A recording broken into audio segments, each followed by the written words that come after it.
واخله ډاکټر صاحب موټی وخوره او خوله خوږه کا. مننه افغان صاحب. واخله رورا خوله خوږه کا. واخله ملنګ ماما خوله خوږه کا. واخله مدالي رورا خوله خوږه کا. څنګه چلے رورا؟ خیر خو به په ټول باندې موټان وشي. او رورا خیر دی، بس ډیر خوشاله یم په دې خاطر ځکه چې زما دوه نظامونه یو ځای شوي دي او ډیر زیات خوشاله یم. ها ماشاءالله ډیر زیات خوشاله شوم. دا خو ډیر خوشحالي خبر ده. مبارک دی درته. خدا راته ویا چې نومونه به چیک دي د خیره.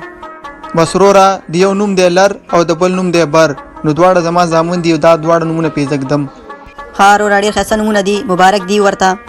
مننه مدالي رورا، زمخ کې زما د موټین په خلکو ویشمه مکمل کله رانه پاتې دی چې ټول خلک خبر کما او موټی ورکم ورته. صحیح ضرور ورشه په خیر ورشه، بس خبره ده ورشه په خیر. خدای پاک دې تاسو نیک سالي دا دواړه زمون غټ کړي. آمین. والکانو وتا چیرته دلته راشه، کار مې د دواړو سره. السلام علیکم پلار جانا، څه خبر ده؟ وعلیکم السلام زویا، په خیر راغلی، څنګه یې خې جوړي، څنګه چل دی؟ ابل رور دی چیرته دی؟ پلار جانا اخو د باندې تلې د کور د پاره سودا راوړي، خیر شه. نازوی جانا هیڅ خبر نشته دی، مې تاسو دواړه لږ غټ شوي نو ژوند دی رقم سختی راځي او غواړم چې تاسو دواړو سره خبرې وکم یو څو شیانو باندې. نو خیر رور دی راغی به سره خبرې وکړو. صحیح ده پلار جانا چې څنګه ستا خو خوي. السلام علیکم رورا، څنګه خې جوړي؟ وعلیکم السلام رورا، او خیمه خیر اوسې، څنګه چله سودا دی راوړله؟ او رور جانا سودا مې راوړله. او خیر تاسو په باره کې خبرې کولې، پلاره څه خبر ولا؟ ګورې زامنو زمري زیات کمزورې شوی ما او تاسو ماشاءالله و زلمیان یې، نو تاسو ته خبره کومه چې ډیر احتیاط وکوئ. دا دنیا ډیره مطلبي ده او تاسو کوشش به خلک کوي چې تاسو دواړه سره جدا کړي، نو جدا کېږي بنا او اتفاق به ول سره ساتي. او بل خبره دا د زامنو چې په د بل چا په خله به اعتبار نه کوي، چې خپل یو کار نه لیدلې نو د بل چا په خله به اعتبار نه کوي.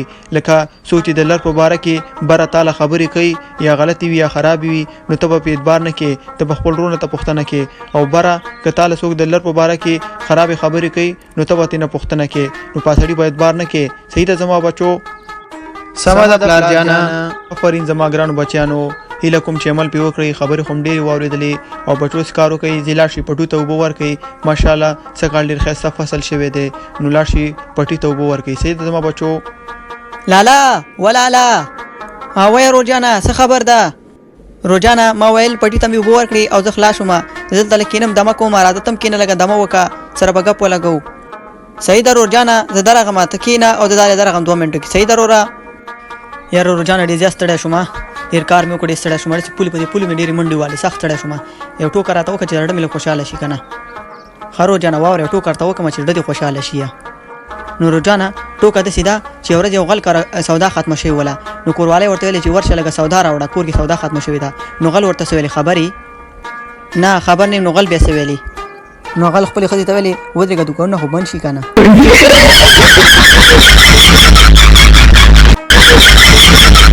اوهو د مور زو دا دواړه ورونه خو داسې یو بل سره خاندي، ته ودرېږه زه به په خوند پوه شم، زه به جاړم او تاسو به خاندئ، تر که چې تاسو دواړه سره جدا کړم. ولکې لره دلته راشه، کار مې در سره دی. هلکه بره ته خو ډېر قمقل سړی، ته دې د ورور سره داسې خاندې او ګپ شپې لګې او خبرې دې تا پسې بل ورڅخه خبرې کولې. نه مړه سی درته ویلې دې قمقل. یاره بره ډېرې غلطې خبرې ستا په باره کې ما ته پرون وکړلې، زه ویلی هم نه شم. خیر تی ما ته ووایه که نه چې درته ویلې چې زه ورشم په ده باندې دا خوله ور ماته کړمه. ما ته ویلې ستا په باره کې ویلې دا بر چې دی دا ډېر ارامخور دی، وایي ټوله کور کې ناستي او زه ورته سخت کارونه کوم او ډوډۍ ورته کور ته راوړم او دی خوري، او وایي دا په پلار باندې ډېر ګران دی او زه په پلار باندې ګران نه یم. ښه او نور یې درته څه ویلي؟ او دی هم راته ویلې وایي دا چې دی ټوله ګاډو ګرځي یا موبایل ورسره یي، کله یو کاره بل کاره د ملګرو دوستان کاره چکرې وهي او په ما باندې ډېر زیات ظلمونه کوي. داسې خبرې ستا په باره کې ما ته کولې، ته خپله سوچ وکړه. نو نه مړه او نور یې درته څه ویلي؟ بس همدغسې درته ویلې، نور درته نه ویلې، خو ډېر زیات خبرې درپسې وکړې خو زه درته نه شم کولی. ښه او دی درته نه ویلې چې زما په باره کې د څوک شیطانه وکړي هغه ته په راخولې او 5 سوکه ورکړه؟ نه داسې خو یې نه دي ویلي. ښه نو بیا ټینګ شه ورته. خو ما ته ویلي و چې څوک زما په باره کې د شیطانۍ کوي نو 10 څپېړې وهه، ته مې 4 څپېړې والې، ځکه بیا زما لاس درد کوي.